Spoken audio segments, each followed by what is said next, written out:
computer. Right, we're going for lesson 4 this week, but I was just talking there about every moment instructs the next moment. Isn't that pretty incredible to think of? Is that whatever you're saying to yourself now, you're telling the universe to go off and do. So whenever you're in worry, doubt, and fear, then you're going off to the universe saying, can you just bring me some more worry, doubt, and fear? Because that would be really, really nice. And so then your cells, or they create more cells of worry, doubt, and fear. And there's like 50,000 cells being created every day. And over 11 months, you have totally recreated yourself. Isn't that awesome? That's why when somebody says to you, going, well, you're not the same person. No, I'm not. Especially whenever you're saying just what Maria said there about, how can I think differently about this? How can I think differently about this? So listen, guys, what you're going to go through here now is 4 stages of learning. And the first one is that, some of you may have thought that you knew some stuff. Hands up. I was that person, In fact, yeah, I thought I did not just think I knew it all. But then the next one is that do you think like, oh, hang on a wee minute. I don't think I know as much as I thought I did. Mm-hmm. And then the next one is, oh, crikey, I don't know. And then you get into a panic. But here's the good news. I don't know. And that's all I need to know. We have no clue what's going to happen tomorrow, but we can just imagine the best scene possible. And then the excited, enthusiastic expectation of, I wonder how it's going to play this one out. Can you imagine? So that it's like, instead of the world being, I'm scared of what's going to happen, that we just go, oh my goodness, I'm excited as to how this is playing out. I've had a couple of things happen to me this week and I'm like going, now I could have been the other way, but I've just gone, I'm so excited to see how this is going to play out. What are you up to, universe? This is an exciting journey. So as soon as you say that you know something, remember that you're actually holding yourself in one place. So like you stay still. If you can't cruise, because if you cruise, you're going downhill anyway. So that's besides the point. So if you stand still, then the world turns around 360 degrees and boom, you just got left behind. So always be open and always be in awe and wonder of what the universe is going to bring you, rather than deciding, like, well, it has to be this way. I mean, we do make decisions about what we want and what we're focusing on, but let go of how it's going to happen. Although I do think it's really good about Bev, and she decided that her daughter was going to call her at 4 o'clock to tell her that she'd got a job, and it happened. Like, not exactly the way she wanted it, because she had a text and not a phone call, but it was the same thing. Mm-hmm. So how awesome is that? So we cannot solve our problems with the same thinking that we use to create them. So this even goes back to lesson 1. Where's your vibration on your thoughts? If you're thinking about your problems, then you're just on the vibration of your problem. You've got to go up to who you want to be. This is what the job is this is how can you think differently now? If this is another cycle coming around and you go, here we go again. This is what always happens to me. But now, as soon as you say that, you want to counteract that statement going, no, from now on, it's easy. It's easy.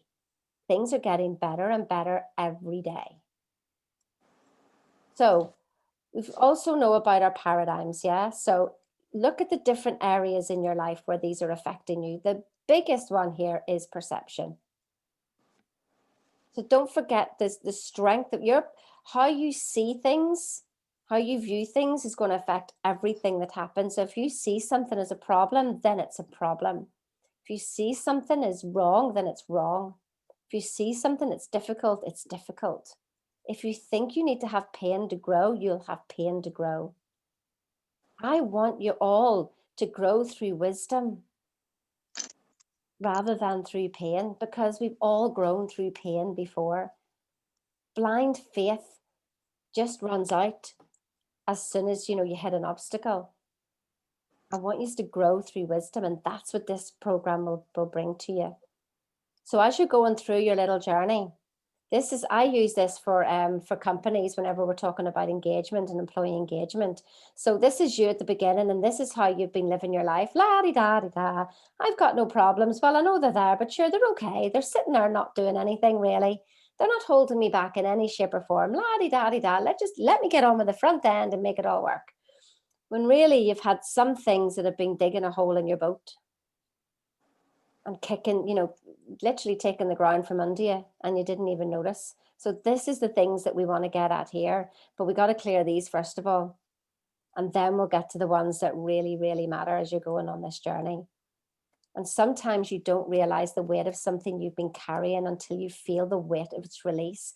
I want you to notice this, because as you go through and you clear things, it feels like sometimes that things get worse. But here's the thing, as you've released a few things, right? So say I have, I've got my white jeans on and they're dirty. And if a dog runs towards me and jumps up on me, I'm not going to be worried, am I? Because my jeans are dirty anyway. So I'm like, well, there you go. My white jeans are dirty. So 2 more paw prints doesn't make any difference, does it? But what if I've washed my jeans and they're sparkling bright and white? Well then, I'm not going to want the dog to be jumping anywhere near me. And if it does, don't you think it's going to be 10 times worse? Well, you see, it's the same thing as well. Whenever you say 3 months ago, you were 20 pounds heavier.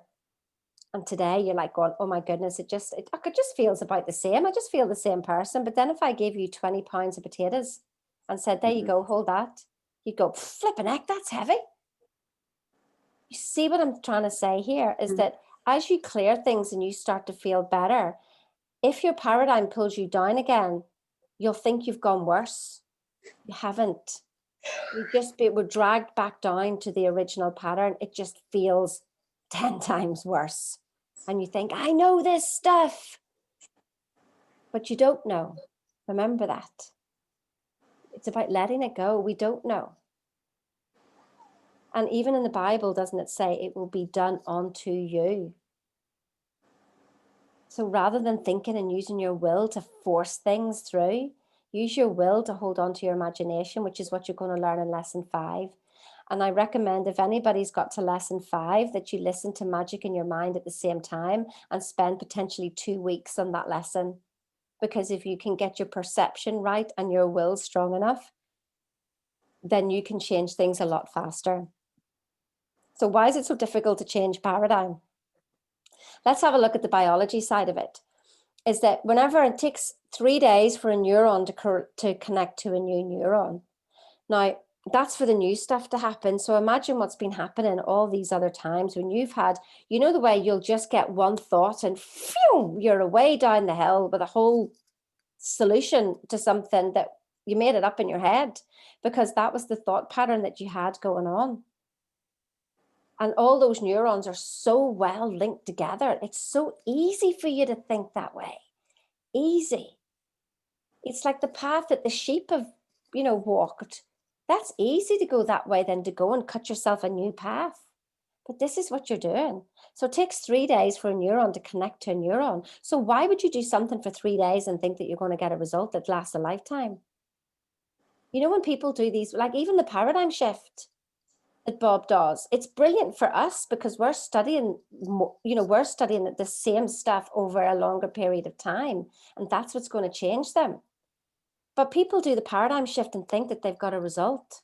You've just had an awareness. Yes, neurons just connected to another neuron.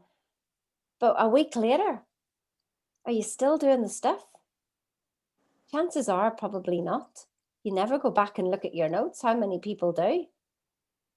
And so then it takes 29 days for that to have formed a proper connection. And in that 29 days, what happens is that you call it the myelin sheath, and that wraps itself around. Can you see me, by the way? Or is it, because all I see is Catalin. Can you see me? Yes. Oh, that's okay. Just double checking. So the myelin sheath wraps around it to literally hold it in place. So you can see that here. Actually, there's the myelin sheath. It's like a wee jacket, like a wee bomber jacket. Yeah. Okay, so that's at 29 days. That's when 29 days onwards, you're okay. But we still want that connection to be more and more and more. But 66 days is what they reckon is whenever you've got a solid connection. But how many people keep going for 66 days even? You know? So that's why whenever you've done these weekend seminars, they're just stimulating you, but they're not causing a paradigm change. You've got to keep doing the work. That's what happens in biology. Now, in the physics side of things, what happens is there's a, like a kaleidoscope. And you've got like a pattern going on, and you can change one thing in one thing, and the whole pattern changes. See, that's what an emotional impact is in your body. It changed the whole pattern like that. And so that's why whenever you end up like you've just been programmed all of a sudden over a negative something because it hit you with such an emotional shock. Now what we're going to have to do is to literally keep doing that and doing that, so the pattern's going on, but we want to keep doing the change because it keeps defaulting for you to create, but it's going to make a lot of things change in the meantime, and then it comes out the other side. So that's the work that you're doing. You just got to keep going. But if you think of yourself, well, I'm just energy. I'm just energy. How quickly can energy change? How quickly can energy change? 1 minute the light's on, next minute it's off. So who are you? If you think you're a quantum being and you're running a pattern, or your biology and you're having to do this for 66 days, but you could automatically turn on the light every single time when you know who you truly are. But this is the work that we're going through, because I know what our paradigms are. They're pulling you down, but do they have to? Or is it just a story we're telling ourselves? In fact, and think about it, with what was I going to say there? Pattern. Anyway, it'll come back to me. It'll come back to me. Oh, yeah, that's what I was going to say. So, whenever you think about our family history, I think, my goodness, I just have to look at my mum and my brothers and see where the programming that's there. And so, but what's behind my mum and my brothers? Who are they? Their energy. What's the hereditary of the energy? Abundance. Isn't it? And I'm just planting all these seeds in here. I just want to plant and plant and plant. That you actually have a heritage of abundance. Because where do you originally come from? I think that's incredible.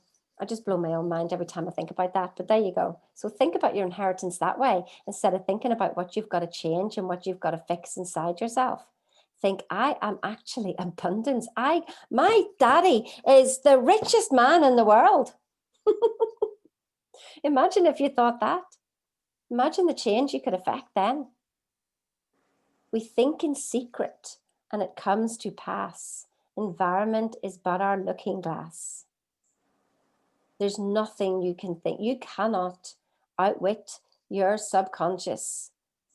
You cannot outwit anything. You cannot lie to yourself. So use the environment as a positive thing, that if you don't like what you see, there's something that just needs to be changed inside. Yeah. And use your imagination. It is the most marvelous, miraculous, inconceivably powerful force the world has ever known. Do not take this statement lightly. This is an incredible statement. And this is the key. Your imagination is the most marvelous, miraculous, inconceivably powerful force the world has ever known. And how are you using your imagination? This is why I want you to play those little games of like thinking about, well, wouldn't it be nice if I just found a tenner on the street? Do things that don't matter, and then start to move them to be bigger and bigger. And we want to use our imagination, because our left brain, right? See if you're in logic. Freaking hell. all you're doing is going over the past. Let me figure this out. Let me figure this out. Let me figure this out. And you're in your left brain. And that's it. You're literally stuck in the past. And you're always just regurgitating the past and finding solutions in the past, but putting them forward, thinking they're brand new. If we look at our right, so our left brain is our neurons in our left brain. If we look at this neurologically, the neurons are really tightly packed. So they have to go 1, 2, 3, 4, 5, 6, 7, 8, 9, 10. Because if they went from 1 to 10 to 3, like freaking hell, all hell, it'd kick loose. Can't be doing that. Can't be doing that at all. But the right brain, the neurons aren't so tightly spaced. And so they can hop from one thing to the next, to the next, to the next. That's where creativity comes from, because they're not following a linear growth. They can go anywhere. They could go 1 to 100, to 1,000,000, to 10. It doesn't matter. But that works in alpha waves, which is where you slow things down and you take the time. How many of you honestly are taking time 2 to 3 times a day to stop? I would absolutely recommend 2 to 3 times a day, 20 minutes at least. Start to get into the habit of it. And if you can do an hour, do an hour. And if you can do 2 hours, do 2 hours. And it's not wasted time. This is actually productive time. You know, in lesson 2, it talks about the knowing doing gap, and it talks about your non-productive actions. I mean, how many times have you sat at the computer just faffing about, thinking, what can I do now? What can I do now? What can I do now? What vibration is that? That's not a good vibration. That's just a beta brain. That's logic. Think, well, if I'm sitting here at my computer, then I must be working. But if I'm sitting in that couch creating my world, that is so much more beneficial to you than sitting at your computer trying to figure it out. I dare you to try it. Go on. I dare you. So remember, think from your goal. Make decisions from your goal, not from your results.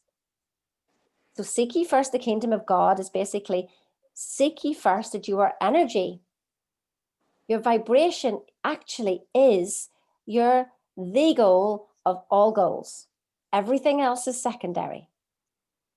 Your vibration is your goal. Everything else is secondary. Because if you control your vibration, then you will literally get whatever it is that you want. I just put this in here. This was from another presentation. I was having a look through different things today. And this is how I wrote out my goals, because I drew them. And actually, the time that I put this picture up, I noticed that I did it at 11:11. So I just kept this in as a slide. So, you know the way when you say that, you draw things to you? And I thought, oh my goodness. I mean, you won't understand that drawing. Don't worry about it at all. But I mean, that's what I was drawing every day. And you know what? I'd completely forgotten that I did that. I don't know. I was drawing this every day. I literally don't know. But that's what you can do with you, be creative with your goals as well. It doesn't have to be just write them down. What works for you? What works for you? Do you feel into your vision? Because it's time to do things differently. So that's what this lesson, this stick person is just that you will find that Bob, no matter what he's doing, he is literally using the stick person for everything. And that's why the mind is the big thing here, like you've got a big head, but it's not that you've got a big head. It's just mind is everything. And the body is an instrument of the mind. Can you remember that? The body is an instrument of the mind. So when you let your body take off, literally, that's what's happening. Let me just double check that nobody else is trying to get in here into the Zoom. Never mind. I can see. Okay.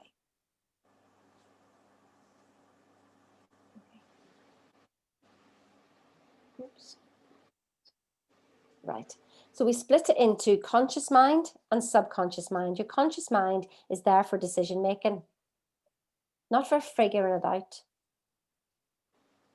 Your conscious mind is there for decision making. That's why it's only 2% of what's going on. And your subconscious mind is 98% of what's going on. Let your subconscious mind do it for you. Let it do it for you.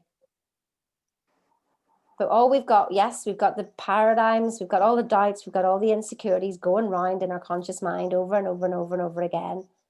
Did you ever wonder, literally, like, has it made any difference but worrying about something? What did doubting ever do for you? This is what I said to you before about remembering who you are. No, it's all right. Somebody was trying to get in there. Remember who you are. When you can remember to get into the spirit of it, then that's when you start to feel better about yourself. Just remember who you are. So the conscious mind is the thinking mind, and emotional mind is the subconscious. If you're not emotionally involved in what you want, chances are that you're not going to get it. Now, the thinking mind, I always thought the thinking was actually the cause, but it's more of an effect, because you had an idea, something popped in, and your thinking is an effect. And you just have to ask yourself, do I want that effect? Because your thoughts, you cannot help what you think, but you can help what you hold on to. You can help what you focus on. So, you know, the way you're walking down the street and you get a random thought. Like, I remember when I really started to hear what was going on, I remember hanging my coat up, and the, like, this just sort of like sideswiped me, and it just went, you should be ashamed of yourself. Like, all I was doing was hanging my coat up. I'd just come back in from the gym. I have no idea why that popped in. But did I hang on to it? No, I recognized what it was. It was just a random thought, and I must have been on a funny vibration. And so I flicked myself out of it and went, no, but I didn't hear that before. Now, that could be a pattern of vibration that I was running around in that I didn't even notice. But there, when you start to calm your mind down, you start to hear things. So you're going to be thinking something, you want to feel it. So think about your dreams. So visualization is that's just visualizing. You want to really employ your imagination, which is really pulling in the feelings. Get emotionally involved so you can feel it in your body. Then that will help you take an action. So no matter what action you need to take, you're in a different vibration. If you are coming from the person, rather than thinking, what do I have to do? What do I have to do? What do I have to do? Your first question is, who am I being right now? Because this now is instructing the next now. Who am I being? Be the person. If it takes you 10 minutes, if it takes you half an hour, you may as well wait. And then do the thing that you want to do and ask your questions from there. Because your action is causing a reaction from the universe, which causes your results, the conditions, the circumstances, and the environment. Now, I know of, like a woman, and she literally went on holiday, and she was actually raped, would you believe, in a flipping cruise ship. Unbelievable, like.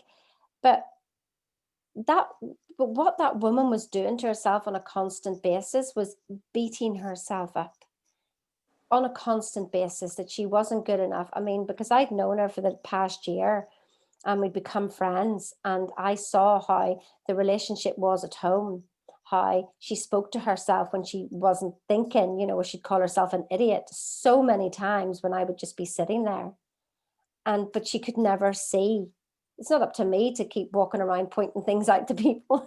Just like, I know I do it to you guys, but we're here to do something. I don't walk around pointing things out to everybody else. I just sit and observe and go, interesting, how does that make me feel? And can I help her just by my vibration?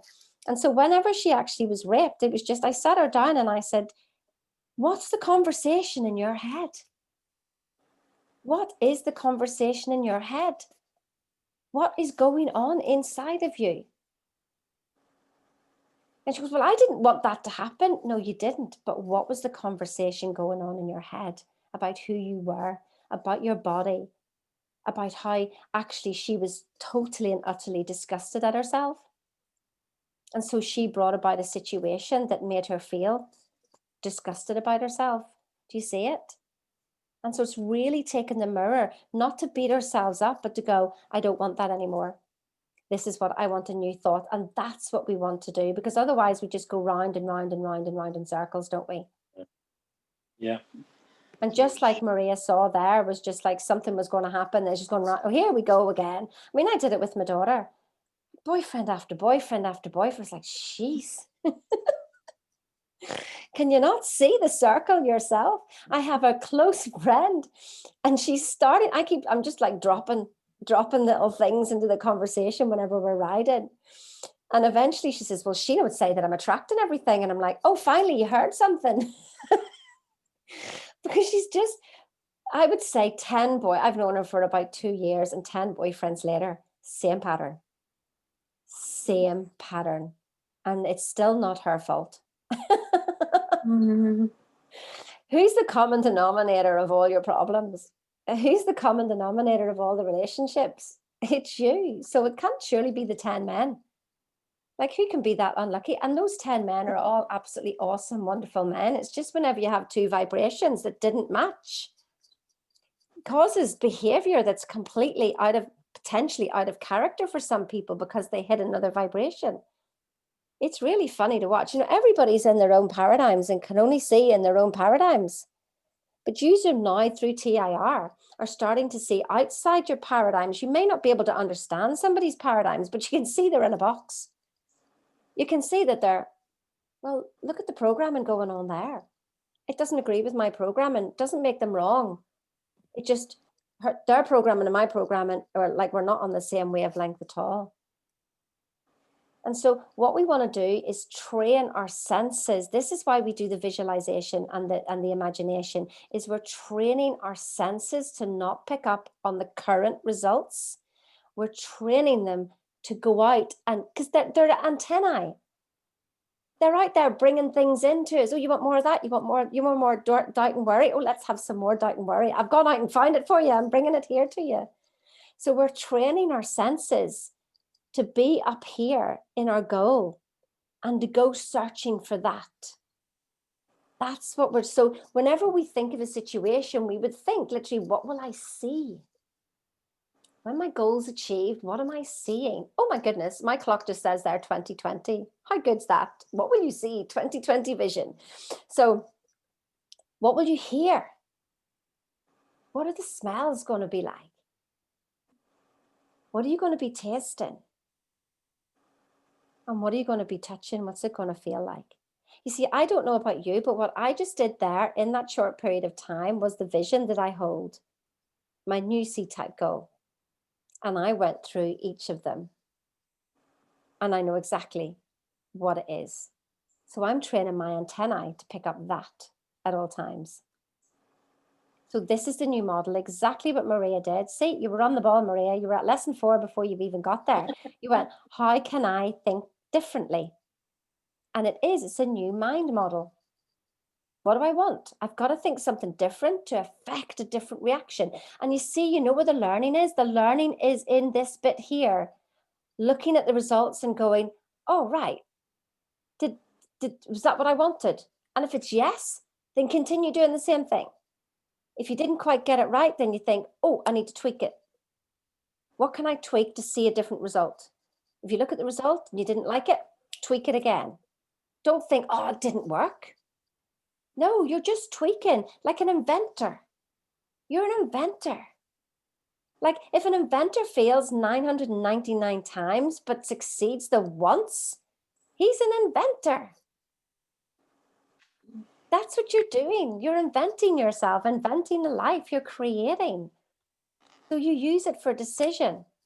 You use your thinking mind to make decisions, but then feel into it. Don't be writing your affirmations that you've got without feeling, without being able to see what you're writing.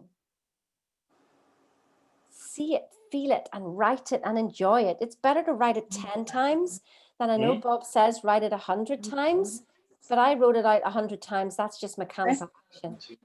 I did that. It's just mechanical action. I wonder what you came here to experience. What would you like to experience? I think it's a good question because you're not here to actually do anything when you think about it. Remember, all creation is done. Everything is done. But this is all about your conscious awareness. You're not here to be better. You're not here to fix yourself or anybody else. You're here to experience something. What is it you want to experience? And if that's how you point your goals, is to your experience, then you must be it now. And you're learning to bring about the situations that match that experience. Wow. So remember that there is that what do you want to experience? Be the experience, be the feelings of it. Have a look at the results. Did they bring you that experience? And you'll feel it because you go, no, I don't want those results. Okay, go back in your mind again. What could it look like? What does it feel like? What am I hearing?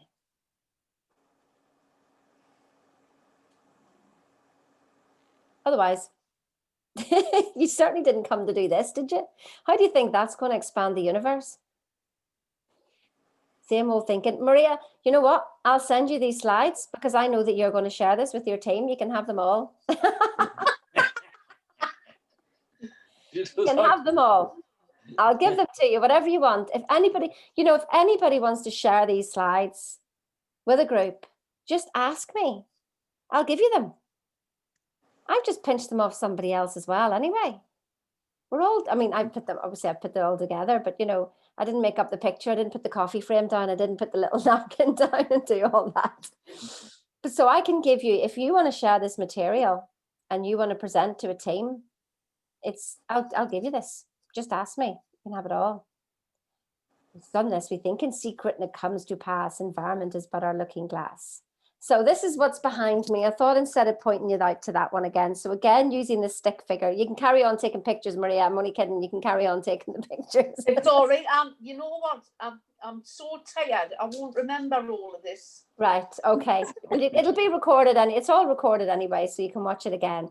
So just remember that whenever we're in the we talk about ignorance and knowledge, and ignorance isn't that you're ignorant. It's just that you don't have the knowledge, and this is what you're given in this program. And we end up in worry and doubt. So your worry and doubt is just literally you don't understand something. So in all you're getting, get understanding. That's what Peggy McCall says. That's me there. Yeah. Well, what does that cause? The fear, there's only two tracks, okay? There's fear and love thinking. Fear and love is so that's lack and abundance. So even my daughter has spent a couple of years living around her dad. And it's so amazing how she talks about things. And I went, do you understand how that's lack thinking? And she goes, oh no, I didn't realize it, because she's picked up that thought process from her dad, rather than the abundance of thinking that there's always more. There's always more. Yeah. And so if you think fear type thoughts, you become anxious and you tend to suppress all those feelings. And when you suppress them, then that causes a dis-ease in your body, which can cause a depression and maybe disease. It's dis-ease. It's never disease. It's dis-ease, which is the disintegration. And so if everything you think about, like, well, you don't want to be suppressing anything anymore. You want to be expressing it. Allow the feelings to come up and look at them and go, oh my goodness, I'm anxious. Do you know, anxiety and excitement are the same neurons firing off the same way. It's just your perception. So instead of being in fear, just go, well, something good must be happening because I'm all excited. Instead of, oh my God, I'm all anxious. I wonder what's going on. Oh my God, it's all going to go wrong. Do you see? It's just a matter of changing your words, which can change everything. Yeah. And it's practice, practice, practice, practice, practice. It's not going to happen because you did it for 3 days. Remember that. Remember, it's like 29 days before you've actually got a proper solid connection. So just keep saying it. And so by looking at any anxious feelings, just look at them and love them. And let them come up and just go, well, go on then. What does it look like? What does it feel like? That's okay. It's all right. We're safe. The saber-toothed tiger's been killed now. We're all right. And so then the knowledge side of things is this is what you're going to learn through the study, is you get the understanding that there's nothing to get. There's nothing to get. There's nothing to lose. Win, lose, or draw, it's all the same. And you're going to learn faith. And actually, that's what we're going to study this next 2 weeks is faith. I'm going to put you in little groups and not groups, in accountability partners. And it's going to be faith. I take it you've all got Think and Grow Rich. Yeah. Can't really see the title on that. But anyway, Think and Grow Rich. I'm assuming you've all got it. If you haven't, I'm sure I can find a free version and give it to you, because and this the chapter on faith anyway, because it is just really, when you understand what's going on and who you are, you want to express. So if you're feeling good, you always express it, don't you? And this is where you want to be at ease, and this is the creation. So remember the sides of the brain. Left brain is like beta logic, chirp, chirp, chirp, chirp, chirp. If your mind's going 10 to the dozen, you just know that you're in beta. And beta, nothing can happen there except for what's happened in the past. And so you want to, it's about slowing your brain down, slowing it down so you can have creation. Just slow things down a bit and allow your creative side to come through. I'm not going to go through the terror barrier now. We'll do that. That's another lesson. So you're 100% responsible for everything that's happening. And if you can really take that on board, absolutely take it on board, regardless, never justifying or excusing yourself, that's your freedom. So you cannot solve your problems from the same thinking we used when we created them. You cannot pour new wine into old bottles. You're actually saying goodbye to the old self and hello to the new self, so that people actually notice and say, my goodness, you're different. What is it? I mean, I actually don't think I could sit with my older friends now that I used to, I mean, we've had such amazing times. They're great memories. But I am so not the same person that could sit with them and to have the same conversation. I don't even want to go there. Not that I don't like them or anything like that. It's just that I don't want those conversations, and there's a whole different energy and a whole different vibe around me. So just remember, it's just like basically like at the question down here, each of these areas, what can you do differently? It's the new thought. It's a new world. It's a new day. I find myself funny. It doesn't really matter if anybody else does, but I do. So there you go. So this is it, the new model, the new thought, this diagram, whenever we do the path to agreement, this is the diagram that we use, because this is how you want to be thinking of everybody. You now have a model to go, what am I thinking? What am I feeling? How am I acting? And if you can decide that first of all, before you do something, then you can change. You can have a calculated attitude that can change results. How amazing could that be? So there you go. It's how can I do things differently? Yeah. Don't be beating yourself up for the results. You just go, everything I've done is evidence of past thinking. Wow. Everything you see now is evidence of past thinking. What could be the new thought? One new thought at a time. I wonder what you could bring about. So there you go. I'm just going to stop the recording.